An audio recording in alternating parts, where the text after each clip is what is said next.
teman-teman semua, balik lagi di channel aku Intan. Oke teman-teman, jadi dulu juga aku penderita MAH, GERD, asam lambung, dan gas kronis. Tapi alhamdulillah di sini aku udah sembuh. Jadi aku mau sharing ke kalian cara mengatasi asam lambung yang pernah aku alamin dan bagaimana cara penyembuhannya. Menurut aku asam lambung itu harus segera diobatin ya teman-teman, karena dikhawatirkan akan lebih ke mengarah ke komplikasi yang lain, dan bisa aja asam lambung ini mengarah ke kematian.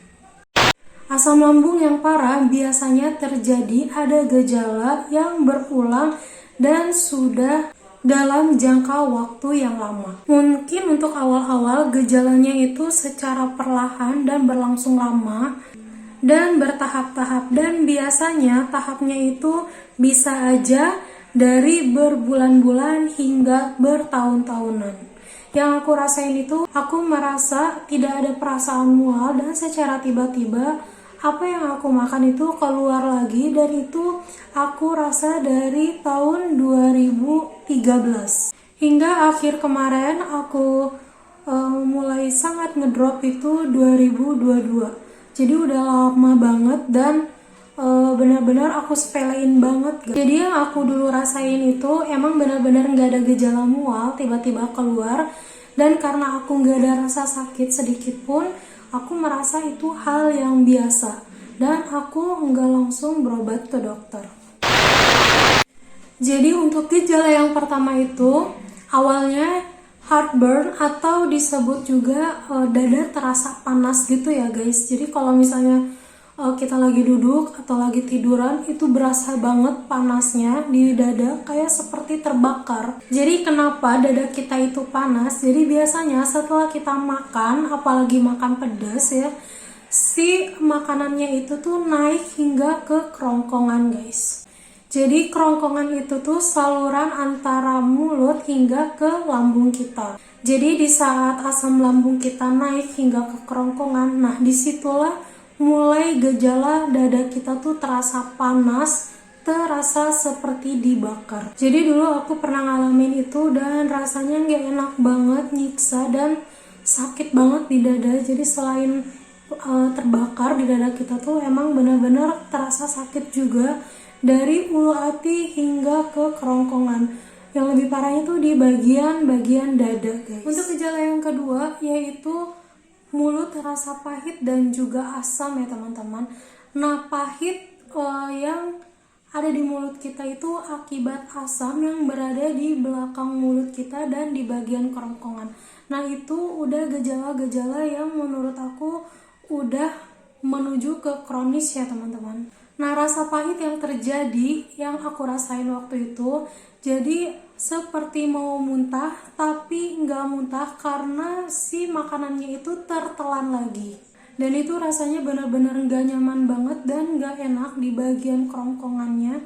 Dan itu bisa terjadi secara tiba-tiba guys. Yang aku rasain itu biasanya itu terjadi karena aku terlalu capek atau melakukan hal-hal yang berat, atau seperti bungkuk, atau di saat kita olahraga tanpa pemanasan, atau semisalnya kita makan yang terlalu kenyang. Nah untuk gejala yang ketiga yaitu sesak nafas. Nah dulu aku juga sempat sesak nafas. Itu biasanya terjadi pas si asam lambungnya itu naik ke kerongkongan, kemudian masuk ke tenggorokan lalu ke paru-paru, sehingga si saluran pernafasan kita itu menjadi membengkak dan susah bernafas guys. Nah biasanya ini terjadi di saat aku tidur. Jadi menurut aku ini berbahaya banget gitu. Di saat kita tidur kita sesak nafas gitu dan sangat sulit tertidur, dan itu sangat mengganggu ya guys. Dan kalau misalnya kalian merasakan hal yang sama seperti apa yang tadi aku ceritain, bagian sesak nafas itu kalian harus benar-benar cepat ke dokter, karena ini masalahnya menurut aku udah serius, karena ini menyangkut ke pernafasan ya guys. Untuk gejala yang keempat yaitu susah menelan. Nah waktu itu aku setelah sesak nafas aku mulai susah menelan. Biasanya Untuk yang asam lambung ini di saat aku mau makan itu benar-benar susah.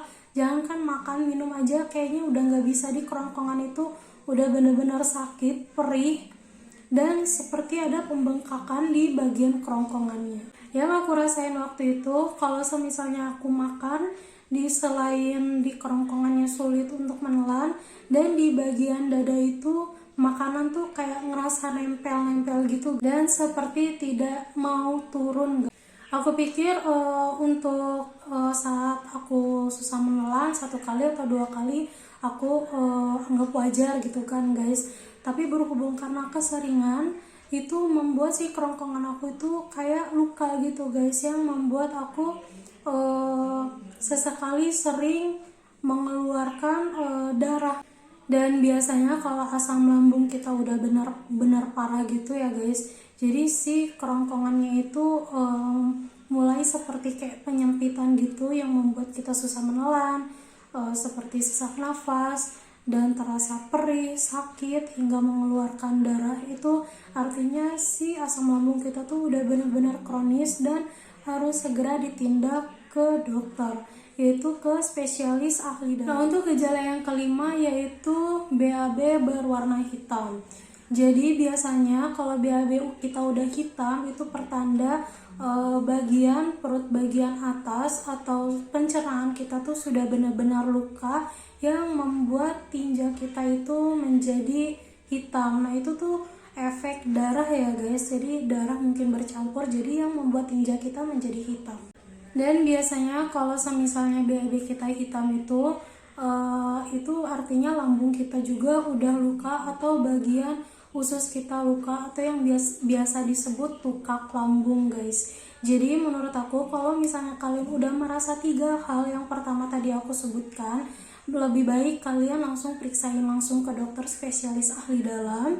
Dan segera itu karena aku mungkin udah parah banget, pas aku mulai diperiksa, aku disarankan untuk langsung dirawat di rumah sakit. Jadi saran aku, karena emang menurut dokter katanya ini udah parah banget, karena aku dulu udah mulai muntah darah, mulai mimisan, itu karena dari kerongkongannya yang udah luka dan bagian tukak lambung juga, jadi yang membuat fases kita tuh menjadi hitam. Nah, untuk kalian yang penderita asam lambung lebih baik segera diobati. Waktu itu aku dirawat di rumah sakit 3 hari ya guys. Nah, setelah aku udah mulai bisa masuk, makan, minum sudah bisa, alhamdulillah dokter menyarankan aku untuk pulang. Akhirnya aku langsung berobat jalan ya guys selama 1 bulan. Waktu itu aku pengobatannya 1 bulan dari dokter dan pengobatan herbal juga guys. Jadi waktu itu aku minum kunyit yang di blender kayak gitu, atau kunyit kemasan yang udah tersedia, dan itu udah banyak banget yang jualnya. Alhamdulillah udah berjalan 2 bulan kesini aku udah merasa lebih baik, sudah merasa bisa aktivitas, makan sudah biasa, dan tidak makanan yang aku makan tidak keluar lagi. Oke teman-teman, mungkin video sharing aku, pengalaman aku mengenai asam lambung segitu aja. Kalau ada kurang lebihnya aku minta maaf. Oke, next time. Wassalamualaikum.